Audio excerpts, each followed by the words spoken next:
जय Hind, good afternoon. कैसे हो आप लोग?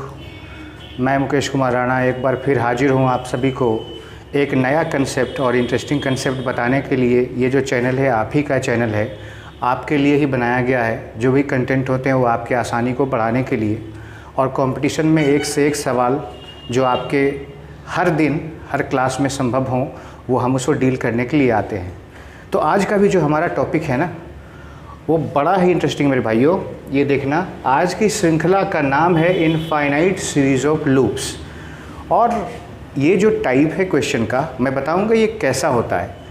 इस टाइप में हर एक एग्ज़ाम में, एसएससी के एग्ज़ाम में, रेलवे के एग्ज़ाम में, ये क्वेश्चन दो निश्चित रूप से होता है। इसके वेरिएशंस होते हैं।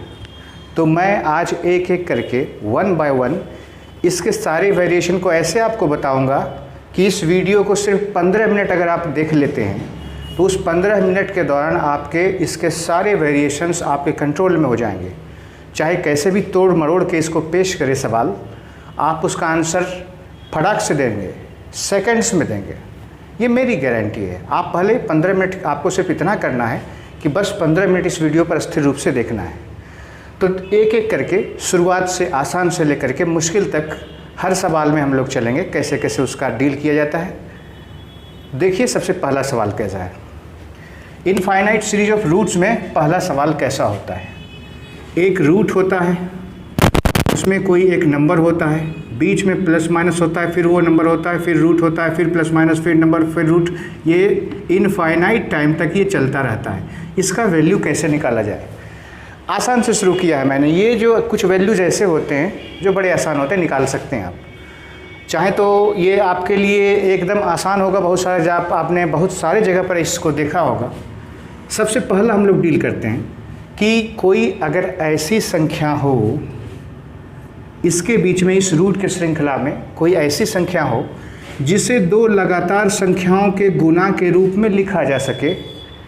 यहाँ 12 था ना, तो हम उसको दो लगातार संख्या 3 गुना 4 के रूप में लिख दिए। इस तरह से 42 होता तो 6 गुना 7 के रूप में लिख देते। 20 होता तो 4 गुना 5 के रूप में लिख देते।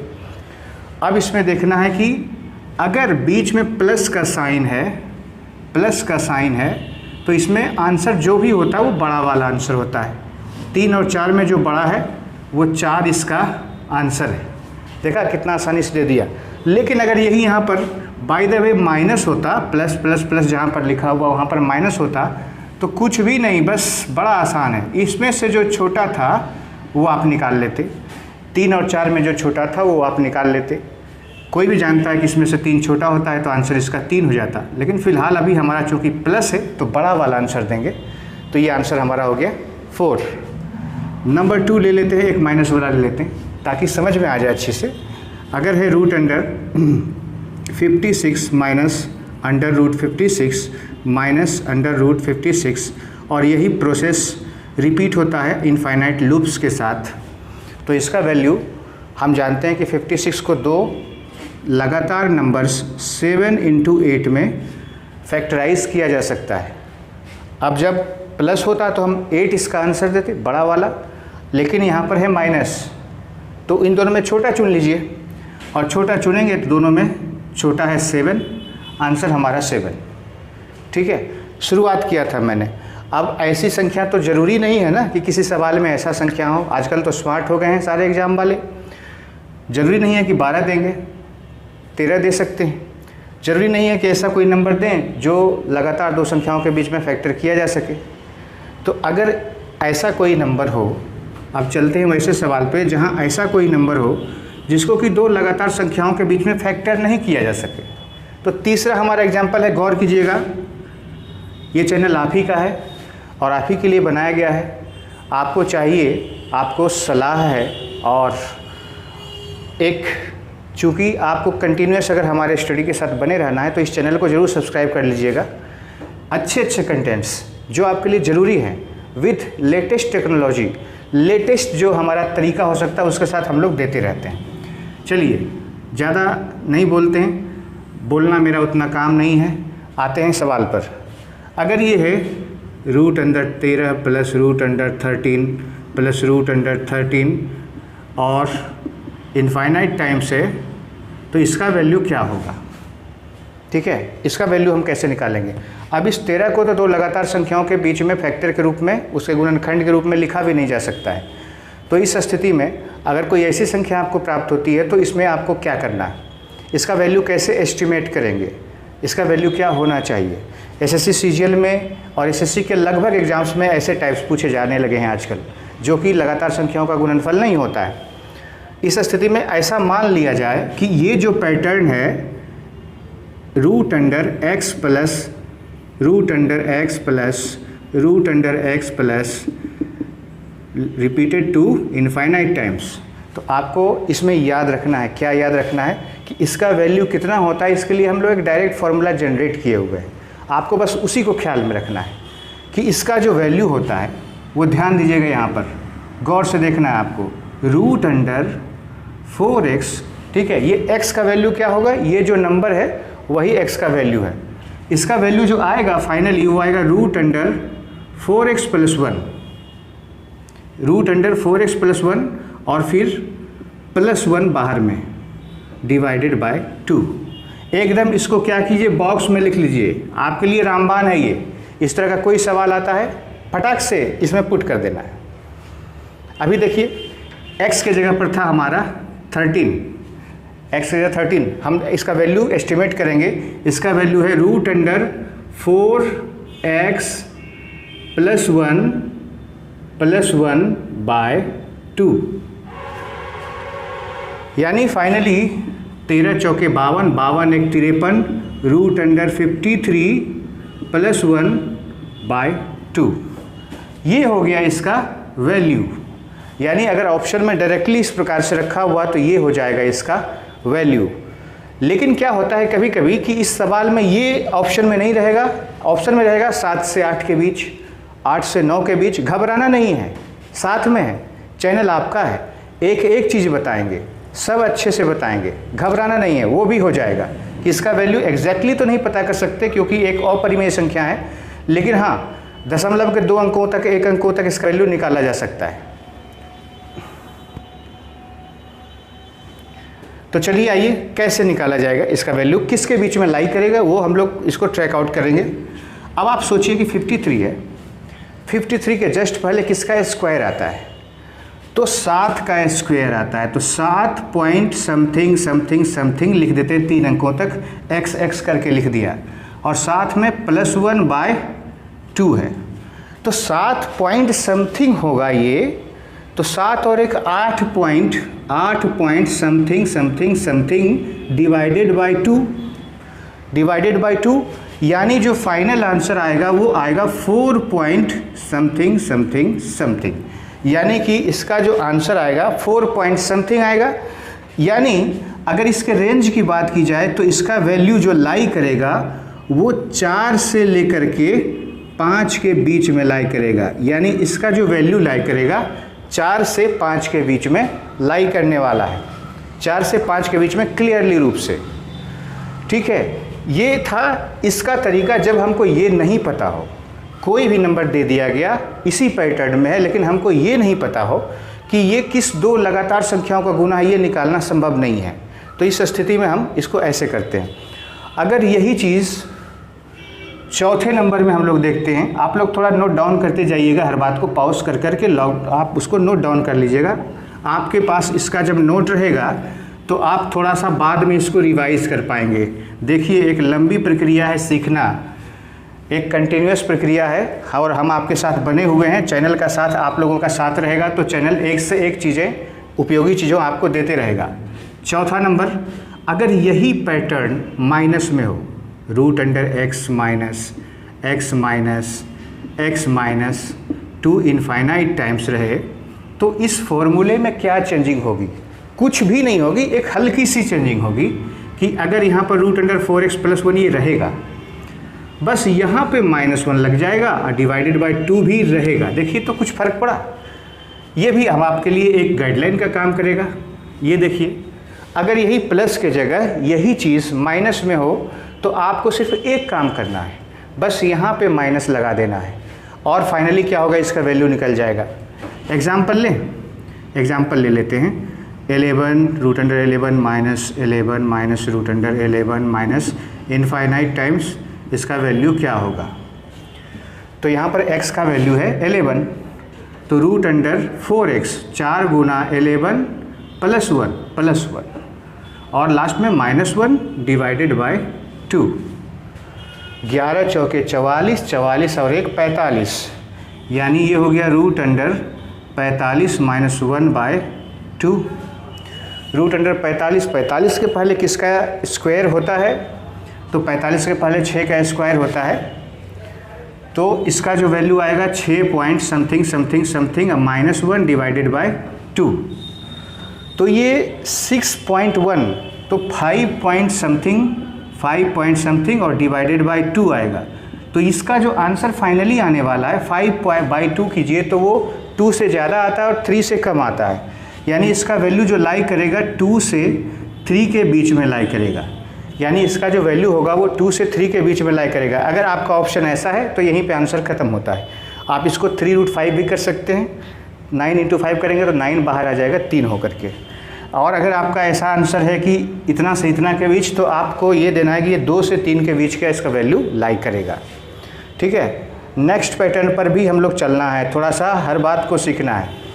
अब लोग चलते हैं हम लोग नेक्स्ट पैटर्न पर, जिसमें किस तरह से होता है वो देखना है। अगर ऐसा हो, 5वें नंबर में हम लोग सवाल देखने वाले हैं एक नेक्स्ट पैटर्न इसी का इनफाइनाइट रूट का। उस पैटर्न में क्या होगा, हल्की से चेंजिंग होगी। अभी हम लोग एक प्लस वाला देख चुके, एक माइनस वाला देख चुके। अब देखिए, अब आपको देखना है एक ऐसा जिसमें शुरुआत प्लस से हो, अगला रहे माइनस, फिर अगले बार में प्लस, फिर अगले बार में माइनस, और यही क्रम दोहराता जाता रहे इनफाइनाइट टाइम्स में। तो इसमें क्या चेंजिंग आएगी। अगर इसकी शुरुआत प्लस से हुई हो तो इसका आंसर जाएगा कुछ ऐसा, 4x + 3 रूट अंडर 4x + 3। 1 नहीं करना, यहाँ पर 3 हो जाएगा। Root under 4x + 3 + 1 divided by 2। बस इतना सा फर्क पड़ा। रूट अंडर 4x + 3 यानी 1 की जगह सिर्फ 3 हो गया और बाकी सब कुछ सेम रहा। इस पैटर्न में इसका इस प्रकार से सॉल्यूशन ढूंढना है। ये भी आपका एक गाइडलाइन हो गया। अब ऐसा सवाल कुछ एक प्लस में एक माइनस में आएगा तो आपको इसमें इस प्रकार से हैंडल करना है। यानी अगर ऐसा रहे root under 10 plus root under 10 minus root under 10 plus root under 10 minus dot dot infinite times, तो इसका वैल्यू आपको कर देना है रूट अंडर 4 × 10, x का वैल्यू 10 है, यहाँ x का वैल्यू 10 है, प्लस 3 + 1 डिवाइडेड बाय 2। 4 × 10 = 40 + 3 43, यानी रूट अंडर 43 + 1 डिवाइडेड बाय 2। 43 के पहले 36 आता है, 6 का स्क्वायर है, तो इसका वैल्यू 6 एक साथ 3 से लेकर के और 4 के बीच में लाई करेगा। इसका वैल्यू 3 से 4 के बीच में लाई करेगा। लेकिन अब इसमें ये देखना है कि अगर इसी पैटर्न में शुरुआत प्लस से ना हो करके और यही पैटर्न में शुरुआत अब हमारा प्लस से ना हो और ये माइनस में होना चालू हो जाए, तो इसमें क्या चेंजिंग आएगी। यानी आपको देखना है गौर से, थोड़ा सा अंतर है, थोड़ा सा डिफरेंस है, आपको उसको ट्रैक करना है। 6ठा नंबर में हमारा है कि शुरुआत अब हम लोग अल्टरनेट है लेकिन माइनस से शुरू कर रहे हैं। अब इस बार प्लस से नहीं होगा, माइनस से होगा। अगर ये रिपीट करे पैटर्न तो यहाँ भी कुछ खास चेंज नहीं होगा, बस गौर कीजिएगा, हल्का सा चेंज होना है, गौर से आपको देखना है। रूट अंडर 4x + 3, अब यहाँ माइनस हो जाएगा डिवाइडेड बाय 2। बस एकदम सिंपल, कुछ भी लफड़ाई नहीं है इस सब सवाल में। ठीक है, यानी एग्जाम्पल अगर ले लें, एक 8 माइनस से शुरू करते हैं, 8 माइनस के बाद प्लस, फिर 8 फिर से माइनस, और ये रिपीट करें इनफाइनाइट टाइम्स, ऐसा पैटर्न है, तो इसका आंसर हो जाएगा रूट अंडर 4 × 8 + 3, लास्ट में -1 divided by 2। 32 × 3 = 35, under root 35 -1 divided by 2। 35 का वैल्यू जो होता है वो 5 से 6 के बीच में होता है। 5 आप मान ले 5 पॉइंट समथिंग आएगा, ये 4 पॉइंट समथिंग, तो इसका वैल्यू जो लाई करेगा वो 2 से 3 के बीच में लाई करेगा, क्योंकि 5 से 6 के बीच में है तो उसका वैल्यू 2 से थोड़ा सा ज़्यादा आएगा लेकिन 3 से कम आएगा।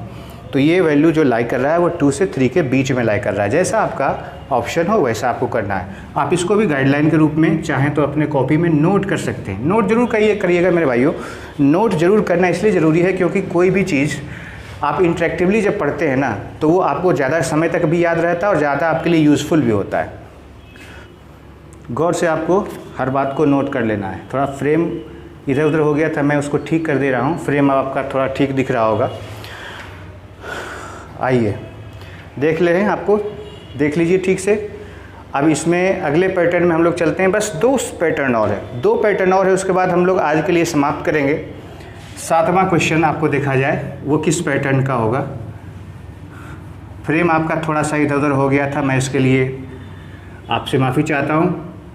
अगले बार से कोशिश करूँगा कि लाख परेशानियों के बावजूद छात्रों मैं रिसोर्सेस को मैनेज करके किसी प्रकार से आप लोग को पढ़ाने आ जाता हूँ। ये ज़रूरी है कि क्लास कंटिन्यू रहे और ये भी ज़रूरी है कि आप हमारा सपोर्ट करते रहें। क्लासेस और नॉलेज तो अनलिमिटेड है, हम लोग साथ में चल के बहुत सारा चीज़ सीखते रहेंगे। आइए नंबर 7 पर, अगर ये पैटर्न कुछ ऐसा हो x√√x, अब गुना आ जाए और ये इनफाइनाइट टाइम्स आए, यानी यहाँ पर प्लस माइनस का इशू नहीं है, बीच में गुना है। अगर ये पैटर्न रिपीट करे तो भाइयों सबसे आसान पूरी ज़िंदगी में, पूरी दुनिया में अगर कुछ आसान है तो ये है, ये वाला सवाल है। इसका आंसर सीधा सीधा x हो जाएगा, यानी जो वैल्यू लिखा है बस that is answer. 7 bar bar repeat कर रहा है, मल्टीप्लाई में 7 7 7 इनफाइनाइट टाइम्स, बस आपको आंसर दे देना है 7। 5 रहेगा तो 5, 13 रहेगा तो 13, जो वैल्यू रहे यहाँ पर रिपीट करें बस वही आंसर हो जाता है। अब आइए लास्ट पैटर्न पर, और ये भी आसान पैटर्न पर। कैसा रहे, √3 3 3 3 3, लेकिन यहाँ इनफाइनाइट टाइम्स नहीं रहे। मैं एक पहला ये सवाल दे रहा हूँ जिसमें ये इनफाइनाइट टाइम्स नहीं है, तो इस पैटर्न को कैसे हैंडल करेंगे, इसको ज़रा गौर से देखना है। सीखना तो है ही, सीखेंगे, कौन रोक सकता है, किसी की मजाल क्या जो रोक ले। सीखेंगे, सब सीखेंगे और सबसे लेटेस्ट तरीके से सीखेंगे, अच्छे से सीखेंगे। देखिए इसमें क्या करना है, सबसे पहले वो नंबर लिख दीजिए, जो नंबर x यहाँ पर है वो नंबर आपको लिख देना है। उस पे जो पावर, वो 2 पे पावर, उसमें पावर जो लगाना है 2 पे पावर n-1 बटा 2 पे पावर n। इसको थोड़ा गौर से रखना यार। 2 पे जो भी नंबर रहे उसको यहाँ लिख दीजिए, उस पे लगाइए घातांक यानी कि पावर। वो पावर कैसा होगा, 2 पे पावर n-1, जहाँ n क्या है कि कितनी बार आया है, 1 2 3 4 5, यहाँ पर हमारा n का वैल्यू 5 है। आपका 6 बार भी हो सकता है, 7 बार भी हो सकता है, जितनी बार रिपीट करें वो संख्या गिनती n कहलाएगी। तो यहाँ हमारा आंसर हो गया 3 पे पावर, अब 2 पे पावर n-1, 5 बार था, 5 में से 1 गया, 2 पे पावर 4 बटा 2 पे पावर n यानी 5। फाइनल करते हैं, फाइनल आंसर 3 पे पावर 16, 3 पे पावर, 1 मिनट ऐसा है, -1 यहाँ है, 3 पे पावर 31 बटा 32, ये इसका आंसर हो गया। 3 पे पावर 31 बटा 32।